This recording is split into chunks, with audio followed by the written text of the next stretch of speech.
ਬੱਚਿਆਂ ਕੋਲ ਕੋਈ ਐਕਟੀਵਿਟੀ ਦਾ ਉਹ ਤੁਸੀਂ ਜ਼ਿਕਰ ਕੀਤਾ ਹੈ। ਲਾਸਟ ਈਅਰ ਜਿਹੜਾ ਤੁਸੀਂ ਰਮਜ਼ਾਨ ਦੇ ਵਿੱਚ ਟੂਰਨਾਮੈਂਟ ਕਰਾਇਆ ਸੀ ਫਲੈਲਡੈਟ, ਠੀਕ ਹੈ। ਠੀਕ ਹੈ। ਤੇ ਮਾਸ਼ਾਅੱਲਾ ਇੱਕ ਇੰਟਰਨੈਸ਼ਨਲ ਲੈਵਲ ਦਾ ਤੁਸੀਂ ਉਹ ਕਰਾਇਆ ਫਲੈਲਡੈਟ। ਅੱਛਾ, ਉਹਦੇ ਵਿੱਚ ਮੈਂ ਇੱਕ ਛੋਟੀ ਜਿਹੀ ਗੱਲ ਸਿਰਫ ਇਹਦੇ 'ਚ ਐਡ ਕਰਨਾ ਚਾਹਾਂਗਾ ਕਿ ਅਸੀਂ तमाम ਲੋਕ ਗਰਾਊਂਡ 'ਚ ਗਏ ਹਾਂ।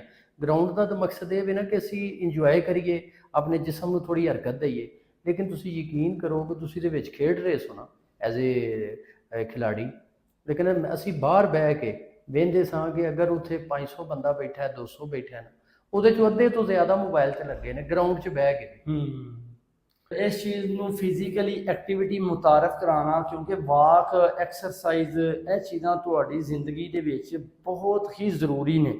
ਅਗਰ ਤੁਸੀਂ ਉੱਥੇ ਪ੍ਰਮੋਟ ਕਰ ਰਹੇ ਹੋ ਫਿਜ਼ੀਕਲੀ ਐਕਟੀਵਿਟੀ, ਅਸੀਂ ਵਿਖਾ ਰਹੇ ਹਾਂ ਕਿ ਯਾਰ ਮਿਹਨਤ ਕਰਨੀ ਹੈ, ਮੁਸ਼ੱਕਤ ਕਰਨੀ ਹੈ, ਤੁਸੀਂ ਉੱਥੇ ਬਹਿ ਕੇ ਵੀ ਅਗਰ ਮੋਬਾਈਲ ਦਾ ਯੂਜ਼ ਕਰ ਰਹੇ ਹੋ ਤਾਂ ਇਹਦਾ ਮਤਲਬ ਹੈ ਤੁਸੀਂ ਜ਼ਿਹਨੀ ਤੌਰ ਤੇ ਵੀ ਵੀਕ ਹੋ। ਤੁਸੀਂ ਹਾਲਾਂਕਿ ਦੇਖ ਕੇ ਨਾ ਕਿਸੇ ਵੀ ਚੀਜ਼ ਨੂੰ ਉਹਦਾ ਅਸਰ ਲਿਆ ਜਾਂਦਾ ਹੈ ਕਿ ਤੁਸੀਂ ਅਗਰ ਦੇਖਣ ਗਏ ਹੋ ਤੇ ਕੋਈ ਕਿਸੇ ਨੂੰ ਰਸਤਾ ਦਿਖਾ ਰਿਹਾ ਹੈ ਕਿ ਇਹ ਚੀਜ਼ਾਂ ਜਿਹੜੀਆਂ ਨੇ ਨਾ, ਇਹ ਹੁਣ ਸਾਨੂੰ ਦੱਸਣ ਵਾਲੇ ਲੋਕ ਕੋ ਨਹੀਂ ਰਹੇ ਹੈ।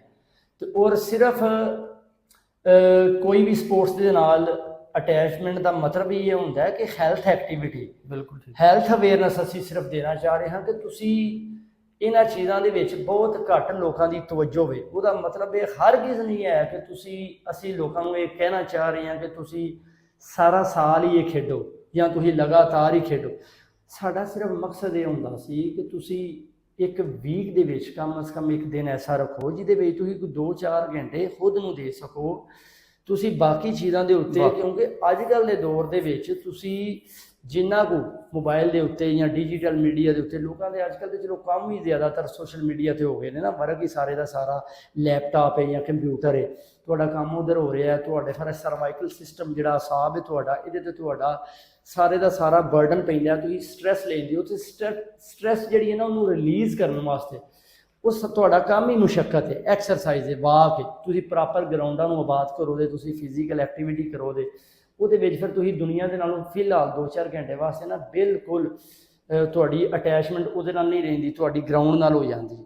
ਤੁਹਾਡੀ ਹਰ ਬਰਡਨ, ਤੁਹਾਡੀ ਟੈਨਸ਼ਨ ਤੁਸੀਂ ਈਜ਼ੀ ਫੀਲ ਕਰ ਰਹੇ ਹੁੰਦੇ ਹੋ ਕਿ ਤੁਸੀਂ, ਕਿਉਂਕਿ ਤੁਹਾਡੇ ਵਿੱਚ ਫਿਰ ਜਿਹੜੇ ਨਾ ਕੈਮੀਕਲ, ਜਿਸ ਤਰ੍ਹਾਂ ਕਿ ਡੋਪਾਮਾਈਨ ਕਹਿੰਦੇ ਨੇ, ਤੁਹਾਡੇ ਵਿੱਚ ਮੁਖਤਲਿਫ ਐਸੇ ਕੈਮੀਕਲ ਨੇ ਜਿਹੜੇ ਤੁਹਾਡੀ ਐਕਸਰਸਾਈਜ਼ ਦੇ ਨਾਲ ਤੁਹਾਡੇ ਦਿਮਾਗ ਦੇ ਐਸੇ ਕੈਮੀਕਲ ਨੇ ਜਿਹੜੇ ਫਿਰ ਹਾਰਮੋਨਸ ਨੇ ਜਿਹੜੇ ਤੁਹਾਡੇ ਐਕਟਿਵ ਹੁੰਦੇ ਨੇ, ਉਹ ਖੁਸ਼ੀ ਫੀਲ ਕਰਦੇ ਨੇ। ਉਹ ਚੀਜ਼ਾਂ ਸਿਰਫ ਮੁਸ਼ੱਕਤ ਵਿੱਚ ਨੇ, ਵਾਕ ਵਿੱਚ ਨੇ, ਐਕਸਰਸਾਈਜ਼ ਵਿੱਚ ਨੇ। ਉਹ ਇਹ ਚੀਜ਼ਾਂ ਬੈਠ ਕੇ ਇਹਦੇ ਵਿੱਚ ਨਹੀਂ ਹੈ ਤੇ ਤੁਸੀਂ ਸਮਝ ਲਓ ਕਿ ਚੀਜ਼ਾਂ ਦੇ ਵਿੱਚ ਪ੍ਰੋਬਲਮ ਆਏਗੀ, ਤੁਹਾਡੇ ਅਸਾਬ ਵਿੱਚ ਪ੍ਰੋਬਲਮ ਆਏਗੀ। ਹਰ ਦਫਾ ਤੁਸੀਂ ਗਰਦਨ ਨੂੰ ਕਦੀ ਮੂਵ ਕਰ ਰਹੇ ਹੋਵੋ ਤੇ ਤੁਹਾਡੇ ਅਸਾਬੀ ਕਮਜ਼ੋਰੀ ਆ ਜਾਏਗੀ, ਤੁਹਾਡੀ ਮੈਂਟਲੀ ਤੁਸੀਂ ਥੋੜ੍ਹੇ ਵੀਕ ਹੋ ਜਾਓਗੇ। ਜਦੋਂ ਤੁਸੀਂ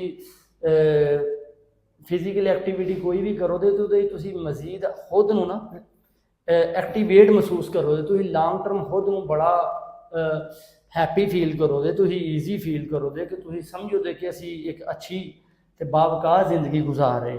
ਲੇਕਿਨ ਇਹ ਹੋਏਗਾ ਤੇ ਉਦੋਂ ਹੀ ਨਾ ਜਦੋਂ ਥੋੜਾ ਜਿਹਾ ਤੁਸੀਂ ਸੋਸ਼ਲ ਮੀਡੀਆ ਤੋਂ ਪਰਾਂ ਹੋਵੋਗੇ।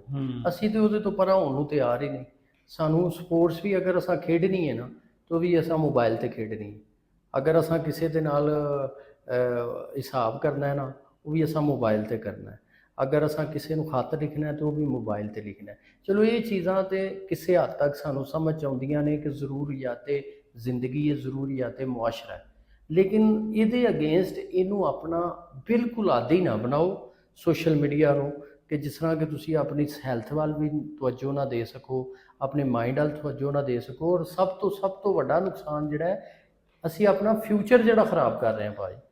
ਦੇਖੋ, ਇਹ ਜਿਹੜੀ ਗੱਲ ਤੁਸੀਂ ਕਰ ਰਹੇ ਹੋ ਨਾ, ਇਹਦੇ ਵਿੱਚ ਅਸੀਂ ਸ਼ਾਇਦ ਅੱਛੇ ਤਰੀਕੇ ਨਾਲ ਨਾ ਲੋਕਾਂ ਨੂੰ ਸਮਝਾ ਪਾਈਏ। ਲੇਕਿਨ ਤੁਸੀਂ ਜਦੋਂ ਵੀ ਕੋਈ ਮੋਬਾਈਲ ਦੇ ਉੱਤੇ ਜਾਂ ਸੋਸ਼ਲ ਮੀਡੀਆ 'ਤੇ ਕੋਈ ਅੱਛੀ ਪੋਸਟ ਜਾਂ ਅੱਛੀ ਜਿਹੜੇ ਅੱਗੇ ਅਸੀਂ ਸਮਝਦੇ ਹਾਂ ਕਿ ਸਾਡੇ ਤੋਂ ਵੀ ਬਿਹਤਰ ਲੋਕ ਗਾਈਡ ਕਰ ਰਹੇ ਨੇ, ਇਹ ਨਹੀਂ ਕਿ ਨਹੀਂ ਕਰ ਰਹੇ, ਮੁਆਸ਼ਰੇ ਨੂੰ ਗਾਈਡ ਕਰ ਰਹੇ, ਤੁਸੀਂ ਉਹਨਾਂ ਨੂੰ ਸੁਣੋ ਤੇ ਉਹਨਾਂ ਨੂੰ ਫਾਲੋ ਕਰੋ ਦੇ ਨਾ, ਤੇ ਤੁਹਾਨੂੰ ਸਭ ਤੋਂ ਵੱਡਾ ਜਿਹੜਾ ਅੱਜ ਕੱਲ੍ਹ ਦਾ ਅਲਮੀਆ ਨਾ ਉਹ ਇਹੀ ਦੱਸਣਗੇ ਕਿ ਤੁਸੀਂ ਆਪਣੇ ਬੱਚਿਆਂ ਨੂੰ ਮੋਬਾਈਲ ਤੋਂ ਕਿੰਨਾ ਕੁ ਦੂਰ ਰੱਖ ਸਕਦੇ ਹੋ।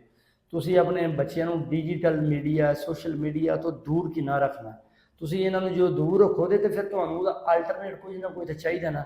ਉਹ ਆਲਟਰਨੇਟ ਜਿਹੜਾ ਨਾ ਉਹ ਅਸੀਂ ਤੁਹਾਨੂੰ ਫਿਜ਼ੀਕਲ ਐਕਟੀਵਿਟੀ ਦੱਸਣਗੇ ਆ ਕਿ ਉਹਨਾਂ ਨੂੰ ਤੁਸੀਂ ਕੋਈ ਨਾ ਕੋਈ ਛੋਟੀ ਮੋਟੀ ਐਕਟੀਵਿਟੀ ਦੱਸੋਗੇ, ਐਕਸਰਸਾਈਜ਼ ਦੱਸੋਗੇ, ਕੋਈ ਵਾਕ ਦੱਸੋਗੇ, ਕੋਈ ਐਸੀ ਗੇਮਸ ਦੱਸੋਗੇ ਕਿ ਜਿਹੜਾ ਤੁਸੀਂ ਅਗਰ ਕੋਈ ਮਿਹਨਤ ਕਰ ਰਹੇ ਹੋ, ਕੋਈ ਡਿਊਟੀ ਕਰ ਰਹੇ ਹੋ, ਜੌਬਸ ਕਰ ਰਹੇ ਹੋ, ਬਿਜ਼ਨਸ ਕਰ ਰਹੇ ਹੋ, ਕੁਝ ਵੀ ਕਰ ਰਹੇ ਹੋ ਤੁਸੀਂ, ਉਹਦੇ ਤੋਂ ਜਦੋਂ ਤੁਸੀਂ ਥੋੜੀ ਦੇਰ ਵਾਸਤੇ ਮੁਨਕਤਾ ਹੋਣਾ ਹੈ, ਆਊਟ ਹੋਣਾ ਹੈ, ਤਾਂ ਤੁਸੀਂ ਖੁਦ ਨੂੰ ਫਿਰ ਕੋਈ ਐਸੀ ਐਕਟੀਵਿਟੀ 'ਚ ਸ਼ਾਮਲ ਕਰੋ ਦੇ, ਮਸ਼ਗੂਲ ਕਰੋ ਦੇ, ਉਹਦੇ ਨਾਲ ਅਟੈਚ ਕਰੋ ਦੇ ਕਿ ਜਿਹਦੇ ਤੁਹਾਨੂੰ ਥੋੜੀ ਜਿਹੀ ਹੈਪੀਨੈਸ ਵਾਸਤੇ, ਕਿ ਤੁਹਾਨੂੰ ਖੁਸ਼ੀ ਮਹਿਸੂਸ ਹੋਵੇ, ਤੁਸੀਂ ਆਪਣੇ ਆਪ ਨੂੰ ਥੋੜਾ ਈਜ਼ੀ ਫੀਲ ਕਰੋ, ਤੁਹਾਡਾ ਸਟ੍ਰੈਸ ਜਿਹੜਾ ਉਹ ਰਿਲੀਜ਼ ਹੋਵੇ, ਤੁਸੀਂ ਥੋੜਾ ਜਿਹਾ ਆਪਣੇ ਆਪ ਨੂੰ ਬਿਹਤਰ ਤਰੀਕੇ ਦੇ ਨਾਲ ਮਹਿਸੂਸ ਕਰੋ ਕਿ ਮੈਂ ਬਿਹਤਰ ਹਾਂ। ਉਹਦੇ ਵਾਸਤੇ ਤੁਹਾਨੂੰ ਸਿਰਫ ਔਰ ਸਿਰਫ ਇਹ ਹੀ ਹੈ ਕਿ ਤੁਹਾਨੂੰ ਮੋਬਾਈਲ ਐਡਿਕਸ਼ਨ ਜਿਹੜੀ ਹੈ ਨਾ, ਇਹਦੇ ਤੋਂ ਬਚਣਾ ਪੈਣਾ ਹੈ, ਔਰ ਤੁਹਾਨੂੰ ਫਿਜ਼ੀਕਲ ਐਕਟੀਵਿਟੀ ਨੂੰ बढ़ाना ਪੈਣਾ ਹੈ। ਬਿਲਕੁਲ, ਬਹੁਤ ਅੱਛਾ, ਬਹੁਤ ਪਿਆਰਾ ਤੁਸੀਂ ਇੱਕ ਸਾਨੂੰ ਨਸੀਹਤ ਹੀ ਦਿੱਤੀ ਹੈ ਔਰ ਇੱਕ ਆਈਡੀਆ ਹੀ ਦਿੱਤਾ ਹੈ, ਔਰ ਬਹੁਤ ਅੱਛਾ ਆਈਡੀਆ ਤੁਹਾਡਾ ਕਿ ਅਗਰ ਅਸੀਂ ਆਪਣੇ ਬੱਚਿਆਂ ਦੀ ਹੈਲਥ ਨੂੰ, ਉਹਨਾਂ ਦੇ ਫਿਊਚਰ ਨੂੰ, ਉਹਨਾਂ ਦੇ ਦਿਮਾਗ ਨੂੰ ਸਿਕਿਉਰ ਕਰਨਾ ਚਾਹੁੰਦੇ ਹਾਂ ਤੇ ਸੋਸ਼ਲ ਮੀਡੀਆ ਦੇ ਇਸਤੇਮਾਲ ਨੂੰ ਕਮ ਤੋਂ ਕਮ ਕੀਤਾ ਜਾਏ। ਲੇਕਿਨ ਇਹਨੂੰ ਕਮ ਕਰਨ ਵਾਸਤੇ ਕੀ ਕਰੀਏ? ਉਹਨਾਂ ਨੂੰ ਕੰਮ ਕਰਨ ਵਾਸਤੇ ਇਹ 3 ਤੋਂ 4 ਚੀਜ਼ਾਂ ਨੇ ਜਿਹੜੀਆਂ ਉਹਨਾਂ ਨੂੰ ਕਮ ਅਜ਼ ਕਮ ਹਰ ਬੰਦੇ ਨੂੰ, ਮੈਂ ਸਮਝਦਾ, ਰੂਟੀਨ ਵਿੱਚ ਅਪਲਾਈ ਵੀ ਆਪਣੇ ਤੇ ਕਰ ਲੈਣੀਆਂ ਚਾਹੀਦੀਆਂ ਨੇ। ਉਹਨਾਂ ਨੂੰ ਬੱਚਿਆਂ 'ਚ ਵੀ ਸ਼ਿਫਟਿੰਗ ਕਰਵਾਉਣੀ ਚਾਹੀਦੀ ਹੈ, ਮੁੰਤਕਿਲ ਕਰਨੀਆਂ ਚਾਹੀਦੀਆਂ ਨੇ ਕਿ ਤੁਸੀਂ ਅੱਛੀ ਵਾਕ ਕਰੋ। ਵਾਕ ਕਮ ਅਜ਼ ਕਮ ਤੁਹਾਡੀ ਡੇਲੀ ਬੇਸ 'ਤੇ ਹੋਣੀ ਚਾਹੀਦੀ ਹੈ, ਜਿਹੜੀ ਅੱਧੇ ਤੋਂ ਪੌਣੇ ਘੰਟੇ ਦੀ ਤੁਹਾਡੀ ਵਾਕ ਡੇਲੀ ਬੇਸ 'ਤੇ ਹੋਵੇ। ਅਗਰ ਤੁਸੀਂ ਸਪੋਜ਼ ਸਮਝਦੇ ਹੋ ਕਿ ਯਾਰ ਵੀਕਲੀ ਅਸੀਂ 7 ਦਿਨ ਵੀ ਵਾਕ ਨਹੀਂ ਕਰ ਰਹੇ, ਤਾਂ ਤੁਸੀਂ ਕਮ ਅਜ਼ ਕਮ 4 ਤੋਂ 5 ਦਿਨ ਵਾਕ ਕਰ ਲਓ, ਲੇਕਿਨ ਉਹਨੂੰ ਮਸਟ ਕਰੋ, ਕੰਸਿਸਟੈਂਸੀ ਨਾਲ ਕਰੋ। ਵਾਕ ਤੁਹਾਡੀ ਜ਼ਰੂਰੀ ਹੋਣੀ ਚਾਹੀਦੀ ਹੈ, ਖੁਰਾਕ ਤੁਹਾਡੀ ਅੱਛੀ ਹੋਣੀ ਚਾਹੀਦੀ ਹੈ, ਮਤਵਾਜ਼ਨ ਗ਼ਜ਼ਾ ਹੋਣੀ ਚਾਹੀਦੀ ਹੈ ਤੁਹਾਡੀ। ਉਹਦੇ 'ਚ ਨੇਚਰ ਦੇ ਕਰੀਬ ਜਿਹੜੀਆਂ ਚੀਜ਼ਾਂ ਨੇ, ਫਲ, ਸਬਜ਼ੀਆਂ, ਫਰੂਟਸ, ਇਹ ਚੀਜ਼ਾਂ ਤੁਹਾਡੇ ਵਿੱਚ ਐਡ ਹੋਣੀਆਂ ਚਾਹੀਦੀਆਂ ਨੇ। ਜੰਕ ਫੂਡ, ਫਾਸਟ ਫੂਡ ਤੋਂ ਤੁਹਾਨੂੰ ਪਰਹੇਜ਼ ਕਰਾਉਣੀ ਚਾਹੀਦੀ ਹੈ ਬੱਚਿਆਂ ਨੂੰ, ਔਰ ਇਹ ਵਾਲਦੈਨ ਨੇ ਦੱਸਣੀਆਂ ਨੇ। ਇੱਕ ਤੁਹਾਡੀ ਵਾਕ ਅੱਛੀ, ਇੱਕ ਤੁਹਾਡੀ ਖੁਰਾਕ ਅੱਛੀ, ਇੱਕ ਬੱਚਿਆਂ ਦੀ ਨੀਂਦ ਪ੍ਰੋਪਰ ਕਰਾਓ। ਠੀਕ, ਨੀਂਦ ਉਹਨਾਂ ਦੀ ਜਿਹੜੀ ਹੈ ਨਾ ਪ੍ਰੋਪਰ 7 ਤੋਂ 8 ਘੰਟੇ ਦੀ ਪੂਰੀ ਹੋਣੀ ਚਾਹੀਦੀ ਹੈ। ਤੁਸੀਂ ਉਹਨਾਂ ਨੂੰ ਟਾਈਮ ਨਹੀਂ ਸੌਣ ਦੀ ਤਲਕੀਨ ਕਰੋ, ਟਾਈਮ ਨਾਲ ਉੱਠਣ ਦੀ ਤਲਕੀਨ ਕਰੋ। ਸੁਬਾਹ ਉੱਠ ਕੇ ਫਜਰ ਦੀ ਨਮਾਜ਼ ਪੜ੍ਹਨ, ਮਜ਼ੀਦ ਕੁਰਾਨ ਪਾਕ ਪੜ੍ਹਨ, ਅੱਛੀ ਐਕਟੀਵਿਟੀ ਕੋਈ ਅੱਧੇ ਘੰਟੇ 'ਚ ਉਸ ਟਾਈਮ ਰਿਵੀਜ਼ਨ ਕਰਨ, ਸਬਕ ਦੀ ਰਿਵੀਜ਼ਨ ਕਰਨ। ਜਿਹੜਾ ਉਸ ਟਾਈਮ ਸਬਕ ਯਾਦ ਕਰਾਂਦੇ ਉਹ ਸਾਰੇ ਦਿਨ 'ਚ ਨਹੀਂ ਕਰਾਂਦੇ ਤੇ ਉਹਨਾਂ ਨੂੰ ਯਾਦ ਹੋਏਗਾ, ਜਿਹੜਾ ਉਹ ਯਾਦ ਕਰਾਂਦੇ ਉਹ ਤੁਹਾਨੂੰ ਯਾਦ ਰਹੇਗਾ। ਇਹ ਮਾਇੰਡ ਤੁਹਾਡਾ ਫਰੈਸ਼ ਮਾਇੰਡ ਦੇ ਮੁਤਾਬਿਕ।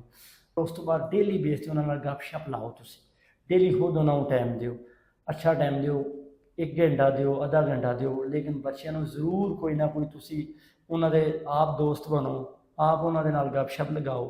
ਖੁਦ ਆਪਣਾ ਟਾਈਮ ਜਿਹੜਾ ਨਾ ਮੈਨੇਜ ਕਰਕੇ ਵੀ ਉਹਨਾਂ ਨੂੰ ਲਾਜ਼ਮੀ ਟਾਈਮ ਦਿਓ। ਬਹੁਤ ਅੱਛੀ ਤੁਸੀਂ ਗੱਲ ਕੀਤੀ ਹੈ ਭੁੱਟਾ ਸਾਹਿਬ, ਔਰ ਮੈਂ ਸਮਝਦਾ ਕਿ ਹਰ ਵਾਲਦੈਨ ਨੂੰ, ਹਰ ਸ਼ਖਸ ਨੂੰ, ਹਰ ਇਸ ਮੁਆਸ਼ਰੇ ਦੇ ਉੱਤੇ ਰਹਿਣ ਵਾਲੇ ਸ਼ਖਸ ਨੂੰ ਇਹ ਗੱਲ ਨੂੰ ਗੌਰ ਨਾਲ ਸੁਣਨਾ ਚਾਹੀਦਾ ਹੈ ਕਿ ਚੰਦ ਚੀਜ਼ਾਂ ਨੇ ਕਿ ਜਿਨ੍ਹਾਂ ਦੀ ਵਜ੍ਹਾ ਤੋਂ ਤੁਸੀਂ ਆਪਣੇ ਬੱਚਿਆਂ ਨੂੰ ਸੋਸ਼ਲ ਮੀਡੀਆ ਤੋਂ ਦੂਰ ਕਰ ਸਕਦੇ ਹੋ। ਬਹੁਤ ਸ਼ੁਕਰੀਆ ਭੁੱਟਾ ਸਾਹਿਬ, ਬਹੁਤ ਮਿਹਰਬਾਨੀ। ਅੱਲਾਹ ਪਾਕ ਤੁਹਾਨੂੰ ਜ਼ਿੰਦਗੀ ਤੰਦਰੁਸਤੀ ਦੇ।